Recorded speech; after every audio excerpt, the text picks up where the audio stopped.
Opa, galera, beleza? E mais um quadro cancelado pra vocês. E não, eu não sou o Júnior, que normalmente tá, mas daqui pra frente eu vou ser o editor se tudo der certo. Ou der errado também. Mas hoje eu não estou sozinho, estou com meu amigo Talion. E aí, Talion, tranquilo? E aí, beleza? Bom, né, a gente aí tá falando mais de um cancelados, né? Não que isso seja novo, mas assim, a gente tá falando do cancelado mais injustiçado da história da Shonen Jump, tá? Já deixo claro desde já. Enfim, né? A injustiça é muito forte, né? Que Red Hood tem seus problemas, vai. Mas antes de qualquer coisa, Red Hood foi feito pelo Kawaguchi Yuki. E dá a sinopse, né, pra todo mundo que não leu ou quem leu pra relembrar. Em um mundo aterrorizado por lobisomens, Velou deseja salvar a vila, mas os moradores decidem buscar ajuda de fora e contratam Grim, uma garotinha que faz parte da guilda dos caçadores. Velou precisará se aliar à forasteira para se tornar o herói que deseja ser. Antes da gente falar de propriamente do mangá de Red Hood, né? A gente tem que explicar que, assim, esse é um mangá proeminente, que tinha muito, eu vou dizer assim, tinha muito potencial na Jump.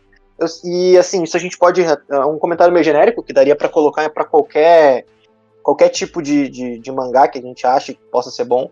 Mas no caso de Red Hood, ele tinha uma coisa diferente, que era o world building, né? Mas a gente vai falar sobre esse potencial de world building que Red Hood tinha, mas antes a gente vai falar, né? Pô, então se ele tinha potencial, ele tava na revista competindo com coisas muito melhores, então, que ele, né? Pô, pra ele não ter dado certo, então ele tem que ter na revista, ele devia estar tendo muita concorrência. Na verdade, não tanto assim, tá? Fala aí, Hobbs, o que tava na revista nesse ponto? Tinha. O One Piece estava em um ano, em Onigashima. Boku no Hero tava no famoso Deku Dark, né? Que depois daí foi pro espaço, a história, né?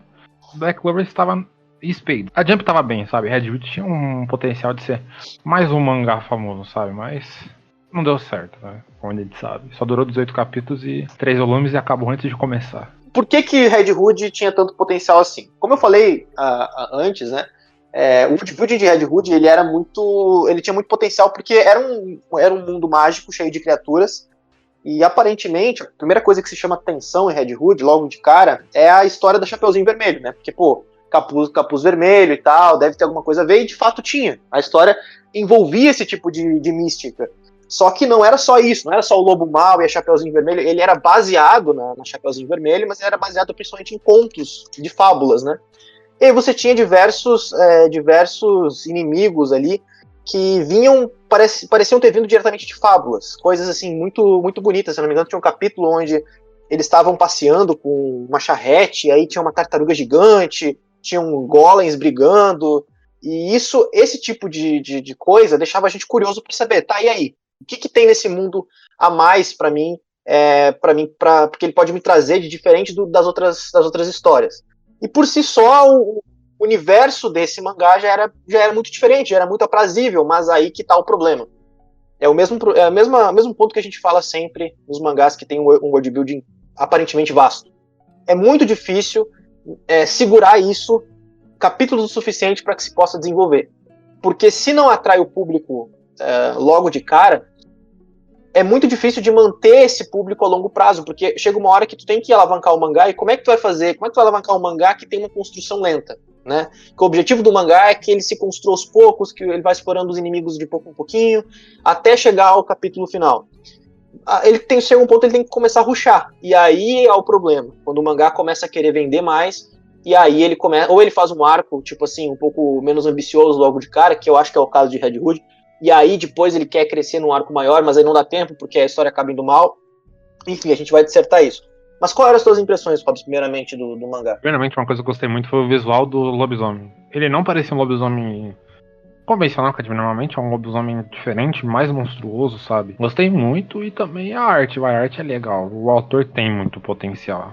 Só que assim, o que já me não gostei tanto do mangá foi o começo, porque ele foi 5 capítulos primeiro já ele derrotando os lobisomens. E era já pra ser feito no primeiro capítulo, que é já pra, tipo, dar um puta clímax, tá ligado? Não. Os 5 primeiros capítulos era pra ser um só, sabe? Naquela vila, acabou a vila, já era pro próximo, sabe? Pra começar já a expandir o mundo. Não, o autor quis ficar 5 capítulos só na vila.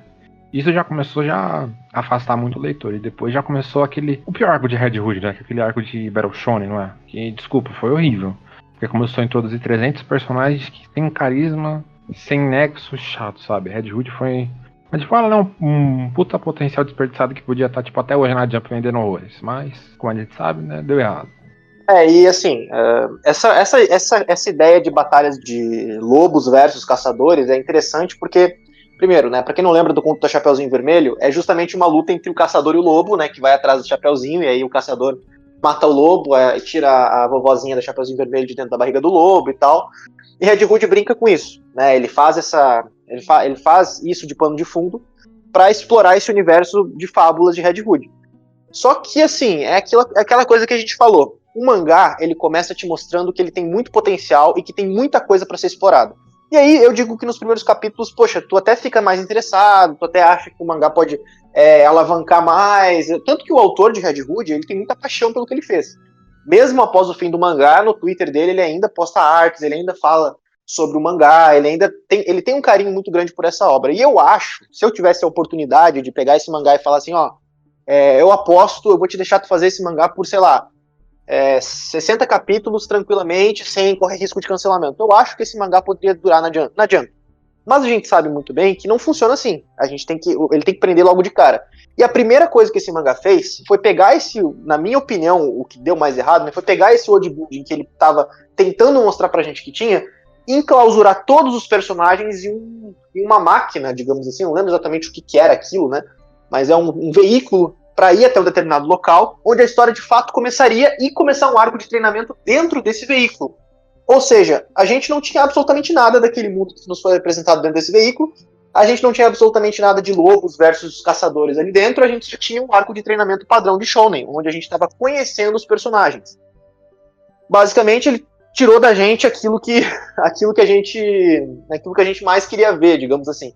E não à toa, né, os arcos de treinamento tendem a diminuir nos shonens por conta disso. Mas assim, não tem problema em se fazer um arco desse jeito. O problema, eu acho, é fazer isso muito precocemente, como aconteceu com Red Hood. O próprio Boku no Hero, ele tem um arco de treinamento e tal, que é um versus outro estudante e tal, eles lutam entre si, mas isso já é depois de um certo tempo que foi estabelecido os personagens na história, que foi nos apresentado as habilidades de todo mundo. É algo pós, né? Pós esses acontecimentos, onde o mangá já se estabeleceu e ele pode fazer com calma isso. Red Hood já quis fazer logo de cara, e eu acho que esse foi o maior erro de Red Hood. Não saber pegar aquilo que mais interessou as pessoas e começar a explorar dessa forma. Tinha World Building porque começou a introduzir mais lendas, que não era só Chapeuzinho Vermelho, tinha outras lendas. E tinha um potencial, imagina, tipo um Battle Shonen tipo de lendas. Chapeuzinho Vermelho e as outras, sabe? Tinha potencial, mas é que o autor, ele viu que a obra não estava indo bem, e meio que já tentou emplacar um arco de torneio que já tem muita gente cansada já. E não é só os ocidentais, os orientais também já estão cansados desse estilo de coisa. Então, o autor leu e falou, chega, né? Acabou, né? O mangá ele nasceu, mas ele morreu depois de uns 5 capítulos já. Triste. Assim, eu não sei exatamente. Eu entendo que é mais fácil trabalhar com um núcleo menor de personagens, e eu acredito até que tenha sido esse o motivo de ele ter feito aquilo. Mas a proposta do mangá, o que o mangá chamava atenção, não era aquele momento, não era aquilo. Tanto que os personagens apresentados dentro desse veículo, eles não eram realmente interessantes, eles eram ok, no máximo. A gente não tinha como se apegar a eles em tão pouco tempo. E, infelizmente, foi ali que o mangá começou a decair. Eu digo assim, Red Hood não foi aquela coisa bombástica, né, como foi Kagurabachi há um tempo atrás, mas definitivamente Red Hood foi um mangá que poderia se estabelecer na revista se tivesse feito o caminho correto, porque ele não, digamos assim, se deu mal nos primeiros capítulos. Eu acho que ele começou a se dar mal quando ele tentou utilizar um arco de treinamento para ser o primeiro. Aí já é um problema. Tipo assim, o personagem estava evoluindo dentro da história sem ter mostrado absolutamente nada. Então a gente não tinha como ter uma ideia da evolução dele. A gente não tinha como ter uma ideia das pessoas que estavam ali dentro, se elas eram fortes, se elas eram fracas, se elas eram importantes ou não para a história. A gente simplesmente foi jogado em um arco de treinamento dentro de um lugar fechado que não era exato o que a gente queria. O que a gente queria era ver coisas sendo exploradas ali dentro, a gente queria ver o objetivo que a história ia traçar, e a gente acabou não vendo nada disso.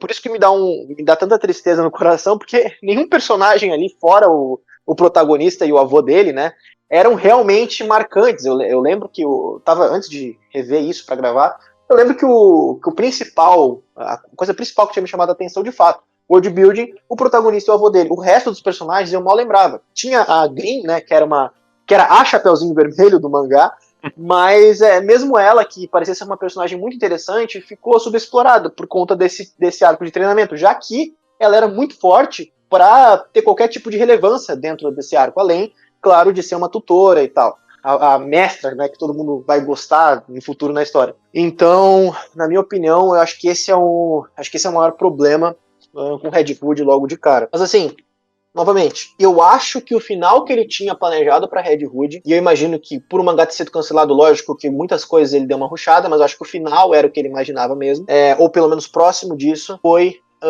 muito decepcionante, porque se o mangá original tivesse esse final, eu ficaria muito triste com a história veio oferecer. E eu não sei, tá? Não sei, se tu acha o final ruim também, Rob? Não, assim, fora o cancelamento precoce, mas digo a ideia do final. Achei porque ele tentou forçar alguma coisa que o errado não era ele. O errado era a revista que tava cancelando o mangá. Não, cara, o mangá tava sendo cancelado porque era ruim mesmo. Ele meteu uma indireta pra Jump, né? Isso, e meio que não funcionou, tá ligado? Porque, pô, o mangá foi ruim. Não é culpa da Jump que o mangá não vendia nada, tá ligado? Tentou mentir, não, é porque os leitores que regem a lei desse universo que faz o mangá ir pra frente. Não, cara. É que o mangá foi ruim, não vendeu e se ranqueou mal do começo ao fim. Ninguém se estressou mais. Então pra resumir, basicamente, a história ela estava sendo escrita por alguém que tinha um livro mágico e esse livro mágico controlava as ações das pessoas, entendeu? E, claro, fora o plot de que, na verdade, o Song Chou, que era o avô dele, era um lobo, se eu não me engano, né? E ele tava contra o Velô, que era o protagonista. No fim das contas, ele era o vilão final. Na verdade, ele não tinha sido morto, coisa nenhuma, era um plano dele. Isso é uma coisa interessante a ser explorada, mas quando se descobre que, na verdade, tinha um cara por trás, um livro, que escrevia as coisas que aconteciam, que ele fazia as ações do personagem, isso acaba sendo extremamente decepcionante, porque se tu pensa, o protagonista viveu tudo isso até agora. Qualquer tipo de relevância que teve, qualquer tipo de esforço do protagonista, qualquer tipo de, sei lá, problema que ele tenha passado, superado essa dificuldade, tudo foi premeditado por um cara que tinha um livro que escreveu tudo isso. E a gente parte do mesmo problema. Eu acho que esse problema é até mais grave do que aquela parada de destino, né? Porque Naruto também teve muito isso. Que é exatamente a gente a gente ser enganado, digamos assim, né? Eu chamo de enganado porque eu não consigo achar outro termo para isso, de que tudo o que estava acontecendo foi mérito do protagonista. E na verdade não, na verdade a causa daquilo foi um livro. E aí eu não sei, eu repito, não sei se essa era a ideia desde o começo, mas aparentemente teria algo a ver com isso. E eu não gosto desse ponto, porque para mim torna as ações da história o impacto das ações da história muito mais irrelevante, porque daí tu vai falar, então o protagonista saiu daquela situação difícil porque o cara que escreveu a história quis que ele saísse. Não foi o protagonista que teve uma ideia, se livrou e tal. Foi o cara que escreveu para que acontecesse dessa forma. E aí, é claro que isso não ficou tão bem explicado, é claro que isso não teve tantos detalhes assim, não foi aprofundado por conta do cancelamento, mas a ideia era essa. E eu acho que quando se trata de fazer um mangá desse tipo, é muito importante deixar claro as intenções que ele tem. Para que no final a gente não seja enganado dessa forma, né? Porque em nenhum momento o mangá teve algum indicativo de que isso aconteceria no futuro, de que a história estava sendo escrita por alguém. Pode ser que tenha sido o planejamento desde o começo do cara, e a gente só não tenha percebido porque teve pouco tempo para desenvolver isso, mas fato é que esse final não me agrada nem um pouco por conta dessa parada de ser manipulado, né? O destino dessas pessoas serem manipulados. Eu me sinto um pouco enganado com isso, assim como eu me senti em Naruto, quando teve a ideia de Indra Ashura, mas aí isso é uma coisa que eu não tenho por que explicar aqui, porque é mais complexo do que só dizer isso, né? Tem outros pormenores em Naruto.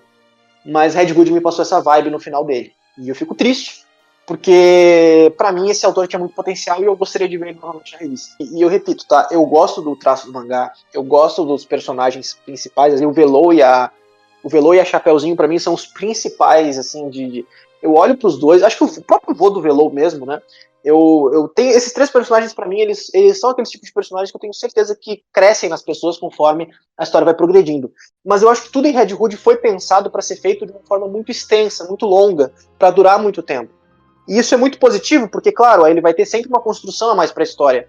Mas também, mas o lado ruim é que se ele não sabe como construir isso para deixar a gente instigado para durar o suficiente, assim como foi o que aconteceu, e muito pela inexperiência dele, eu acredito, a gente acaba perdendo uma obra com potencial. É só pegar o próprio One Piece de exemplo, né? O próprio One Piece tem, acho que o melhor world building dos mangás, talvez. E ele começa de uma forma que ninguém vai dizer que, realmente, o One Piece tem um world building absurdo, um world building incrível, né? Eu tava, inclusive, vendo isso, né? Tipo, revendo, eu lembrei de One Piece com Red Hood e eu tava revendo. Os primeiros inimigos de One Piece são pessoas normais, né? São pessoas comuns, que não tem, fora o bug, né? Pessoas comuns que não têm uma grande relevância. Aí, logo depois disso, logo depois dos primeiros capítulos, onde você mostra como a história funciona, você apresenta os personagens dentro dessa história, né? O Zoro é apresentado dentro de uma base da Marinha, os personagens são introduzidos junto à história, né? A história não para mostrar esses personagens, né? Esses personagens continuam junto com a história. Aparece alguém que tem poderes, e aí tu fala assim, tá, então o Luffy não é o único que tem poderes, naquele ponto. E aí depois disso, a gente é introduzido a personagens que tem Akuma no Mi, que tem uma recompensa um pouco maior, e a gente começa a ficar um pouco mais curioso sobre isso. Por que só o Luffy, esse cara, tem poderes? Como é que funciona, né, o mundo de One Piece? Mas a gente não tem nada muito ambicioso, não é apresentado pra gente gigantes, anões, elfos, isso não é apresentado. A gente é introduzido a algo menor e certas coisas, certos detalhezinhos vão deixando a gente curioso. E aí quando a gente chega em no Arlong Park, né, que tem os homens peixes lá, a gente começa a se perguntar, tá, então existem outras raças além de humanos? Então isso é louco, isso é muito legal. Mas assim, o que Red Hood faz é equivalente a One Piece pegar nos primeiros 10 capítulos, tá? E apresentar pra gente o Luffy passando por uma ilha com gigantes, aí o Luffy olha pro lado, tem outra ilha com elfos, aí o Luffy olha pra cima, tem gente de Skype com asinhas de anjo, aí, sei lá, o Luffy olha pro outro lado, tem o Oni, aí a gente é apresentado um monte de coisas que a gente não tem ideia do porquê estão ali naquela história, e depois disso, o Luffy e a tripulação dele, pra conhecer a tripulação dele, ele para num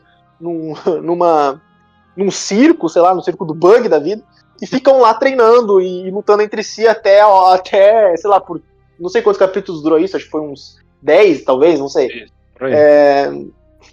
E ficam fazendo isso, e tudo aquilo que foi apresentado antes foi feito de forma muito precoce e a gente não tem ideia do que a história quer trazer. Então eu acho que a melhor forma na Jump de apresentar um world building é introduzir isso aos poucos, deixar a gente instigado por pouca coisa, né? Daqui a pouco o personagem conhece um outro personagem que tem algo ali diferente do que a história já apresentou, como foi o caso dos Homens Peixe em One Piece. Aí a gente fala, pô, então a história quer mostrar mais do que ela tá mostrando, legal. E assim vai indo. Ao ponto de que a história se estabeleceu, já pode ser mais ambicioso. Eu acho que o autor de Red Hood, ele foi ambicioso desde o primeiro momento para chamar atenção. Isso é bom, como eu falei, mas ele jogou tudo fora quando ele resolveu mudar o foco durante um tempo para um arco de treinamento. Resumindo, ele tinha que ir devagar. Mostrar o pessoal, as raças que tem devagarzinho, mostrar. Na introdução, tipo, o capítulo 1 foi legal, tipo, já mostrando a Green e o protagonista, sabe? Só que assim, isso se arrastou por mais 5 capítulos e não foi legal, já era pra ter terminado no capítulo 1. Aí depois, nos próximos, começa, tipo, ele andando naquele caranguejo gigante, meio que, tipo, dá uma pré-mostra do que tem, sabe? Tipo, tem uma ilha, tipo, de gigantes, vai. Uma ilha de anões, sabe? Ou não precisa ser ilha, sabe? Tipo, ele indo numa cidade e mostra que tem raças diferentes nesse mundo, sabe? Seria muito mais interessante do que ele fez agora. É porque assim, o mangá, ele é sobre lobos e caçadores. Aí a gente é apresentado aos caçadores, né? Como a Green. E a gente olha, nossa, os caçadores são fodas. Nossa, olha o poder que esses caçadores têm. Aí é apresentado o lobo. Aí um lobo gigante, nossa. Aí depois tem um lobo que parece ser um humano normal e ele se transforma em lobo. Isso dá pra brincar muito com a história. Tipo, pega um personagem que parece ser uma pessoa normal, brinca com o fato de a gente não saber se eles são bons ou maus. Sabe, começa a explorar o que a história quer, o que a história te apresentou. Tu leu a sinopse, tu vai atrás disso, vai ser caçadores versus lobos. Aí depois do capítulo 10, sei lá, que tu apresentou 3 ou 4 personagens no máximo ali, explorou bem essa mística de caçador versus lobo, e aí tu já tem mais ou menos uma ideia do que vai ser estabelecido, apresenta, sei lá, eles chegam numa casa ou numa cidade, tem, sei lá, um anão naquela cidade, e fala, pô, um anão?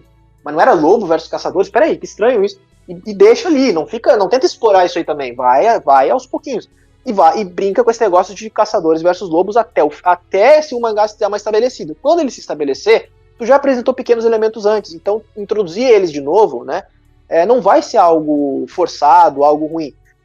Como eu falei, me instigou a história, mas é óbvio, esse tipo de coisa, tu deixa a pessoa muito hypada no começo e depois tu baixa muito o hype dela. Tu não pode criar tanta expectativa assim logo de cara e, sabe, fazer com que essa expectativa seja jogada fora. eu acho que tem que ter, sim, uma construção pequena. O próprio Jujutsu Kaisen, se a gente for usar de exemplo, ele começou, magia, legal. Demônios, magia, bacana. Depois ele foi tornando as habilidades, os poderes cada vez mais complexos, foi explicando como é que funcionava a magia, e de pouco em pouco ele foi se explorando e deixando a história um pouco mais complexa, digamos assim, se é que a gente pode usar esse termo, né? Diferente de Red Hood, que já começou logo de cara desse jeito. É só ver que os mangás de sucesso, em sua maioria, fazem isso. Então, como a gente está sendo até repetitivo, mas é bom usar isso de exemplo até para mangás que vieram depois. Genkai Blue é um exemplo. Ice Red Jill, que vai ser cancelado também, que é um mangá que não deu certo na Jump, também não é bom. Mas aí, repito, são pormenores diferentes, mas a ideia é a mesma. Também Red Hood tem um problema que começou a introduzir muito personagem. O autor tinha que ficar, mas não introduzir 300 personagens de uma vez, cara. Vai introduzindo devagar. Na parte do torneio, o certo é, não começar de uma vez. Introduz os outros devagar, sabe? Não precisa introduzir tudo de uma vez. Aí fica meio perdido, sabe? Não sabe nem quem é quem. Exatamente. Pega esse Red Jill, volta. Esse Red Jill começou mostrando pra gente, tem magia, lutas de machados em um país nevado e tal, tem questão de hierarquias de reis, né, tem outras raças ali no meio, mesma coisa. Nos primeiros 3 capítulos a gente foi apresentado a isso. Aí a gente fica curioso, e o que acontece? Por, 6 ou 7 capítulos, a gente tem uma luta completamente irrelevante e aleatória no meio, que ficam durando por 6 ou 7 capítulos. E a gente não entende bem por que isso está acontecendo naquele ponto da história. Ao invés de mostrar pra gente o que o mangá quer apresentar. E aí começa aquela questão, quadrinização, repetição, e aí tu vai prestando atenção nos erros menores, né? Não é erro, na verdade, mas assim, tu vai prestando atenção que ele não tem nada de tão diferente assim em quadrinização, ele não tem nada de tão diferente assim os diálogos, e aí tu começa a sair da história cada vez mais. Aí chega um ponto onde as pessoas já enjoaram da história. Não adianta tu fazer algo incrível, um evento gigantesco, porque as pessoas já não se importam mais tanto assim com aquilo. E é o ponto onde chega o cancelamento. Então a gente tem que começar a olhar, eu acho, no porquê que as histórias dão errado do ponto de vista do leitor. E eu não sei se isso que a gente está falando é o certo, né? Deveria ser o ideal. Porque se a gente tivesse a fórmula secreta para ser um mangaka de sucesso na Jump, a gente seria. Mas a gente está palpitando aqui uma coisa que a gente acredita que possa fazer um mangá durar mais. Que é o caso de Red Hood. Porque, como eu falei, falar de um mangá cancelado muitas vezes não é sobre falar da história dele, o que aconteceu durante a obra, mas sim tentar identificar por que ele foi cancelado e o que poderia fazer ele dar certo, já que ultimamente na Jump muita obra está sendo cancelada precocemente. Resumindo, Red Hood se perdeu, não deu certo, o povo se desinteressou pela obra e o mangá nasceu morto, né? Assim, na verdade eu acho que ele nasceu vivo, mas ele se matou nos primeiros, 7 capítulos. Quando ele começou a ficar na mesma Vila Dá por 5 capítulos, o mangá já sabia que o mangá era de base, depois que o vô dele morreu, e depois que o vô dele foi apresentado de novo. O vô dele foi apresentado de novo quando o mangá já tinha sido cancelado, né? Só pra tentar Hype, finalizar né? a história. Tipo assim, cara, isso é claro que eu entendo que isso é uma coisa que devia ser apresentado lá na frente, o vô dele de novo, pra gente ficar super curioso, mas é aquilo, cara, tu não pode... Não é esse tipo de coisa que tem que ser feita logo de cara. Tem que, cara, explorar o mundo aos poucos, traz aquilo que a história tem como objetivo. Pega a sinopse da história e utiliza aquilo que a história está mostrando na sinopse. Teoricamente, né, é simples, no sentido de pega aquilo que a história está falando, mostra aquilo que a história está falando e vai nessa direção logo de cara. Depois dá para ir para outros lugares, dá para explorar outras ideias, enfim. O Red Hood é um puta potencial desperdiçado, é foda mesmo. Exatamente. Quando o Red Hood começou, tá o Shakunetsu, que tem programa aqui, aí tá o C e Balls Parade. E Red Hood lançou junto com o Nero. E no meio de Red Hood, Candy Flor acabou. E no meio de Red Hood lançou a One Shot de Bleach, que tem programa aqui também, PPP, que a gente comentou todos os capítulos, e One Shot de Zou Ninguém Hyaku, que depois de um tempo virou um mangá que a gente comentou também, que acabou. E Red Hood saiu junto com o Nero, que a gente comentou semanalmente, desde o começo. Não tem programa, mas quem sabe um dia. Depois que Nero acabou, entrou Ayashimon, Shogomaru e Doron. Nenhum dos 3 deu certo. O que durou mais foi Doron. Resumindo, essas levas não tava dando certo. Aí depois entrou o PPP e a Akane Banashi. Foi sendo os únicos mangás que deu certo. E aquela pergunta de sempre. Não tu leria um mangá novo desse autor? Com certeza. Eu acho que... Eu espero que ele tenha aprendido com os erros dele. E... Assim... Porque o meu maior... Assim, o que mais me deixa preocupado, né, quando isso acontece, é o autor olhar para a história que ele fez e achar que o problema estava na história em si, né? No, tipo assim, na sinopse, na ideia da história. E não na forma como ele desenvolveu ela. Eu tenho certeza que se esse autor pegasse esses problemas que fizeram a história não funcionar e fizesse a mesma história, claro que não vai acontecer, tá? Mas fizesse a mesma história, tirando esses problemas que a gente falou, eu e o Robson falamos, eu acho que daria mais certo. Isso é um pouco de prepotência nossa pensar isso, mas é um achismo, no fim das contas, do que a gente está fazendo aqui, a gente está palpitando, né? Porque ele vai ter aprendido com os erros dele. Eu acredito nisso, sabe? Porque o amor que ele tinha pela obra era muito grande. Eu não acho que ele não entendeu o porquê que a história deu errado, né? Ele me parece ciente disso. Eu espero que a próxima obra dele seja tão ambiciosa quanto, mas ele faça de uma forma interessante para que as pessoas consigam se conter lendo o mangá. Não sei se ele vai ter outra oportunidade tão cedo, eu espero que sim, e acredito muito nisso. Vamos ver, de repente ele está desenvolvendo uma história um pouco mais complexa e tal, e por isso ele está demorando mais, porque potencial ele tem. Eu também leria, porque Red Hood começou interessante. O capítulo, se tipo, lançasse hoje em dia, todo mundo falou, caramba, tem potencial. Mas o meu medo é que se lançasse hoje em dia, ela não tipo, virasse um novo Ice Red Guild, tá ligado? O mangá nasceu morto, tá ligado? Ele teria que mudar a estrutura, né? Mas aí eu não acho que o problema é a história, não acho que o problema é a sinopse, não acho que o problema é a ideia. Acho que realmente a estrutura que teve. Porque os próprios painéis de Red Hood eu achava bons, assim, a quadrinização, a arte. Então acho que realmente o problema maior é a estruturação que ele teve na história pra instigar o público. Então é isso, gente. Finalizamos aqui mais um mangá aqui do quadro Cancelados. Antes de finalizar, dá tchau aí pro povo, tá? Agradeço por mais um Cancelados, por terem me acompanhado, né? Acompanhado eu e o Hobbs aí, essa jornada. No fim das contas é sobre isso esse quadro, né? Tentar identificar o porquê que o mangá foi cancelado, tentar ver o que a gente faria de diferente. É a nossa opinião sobre a obra em si, claro. E voltem pro próximo programa, pro próximo Cancelados, e assistam os outros que a gente já fez. Se quiserem outros programas também de algum mangá que foi cancelado, pode pedir nos comentários. É isso, gente. Muito obrigado por quem assistiu. Se cuidem e até um próximo Cancelados. Falou, gente.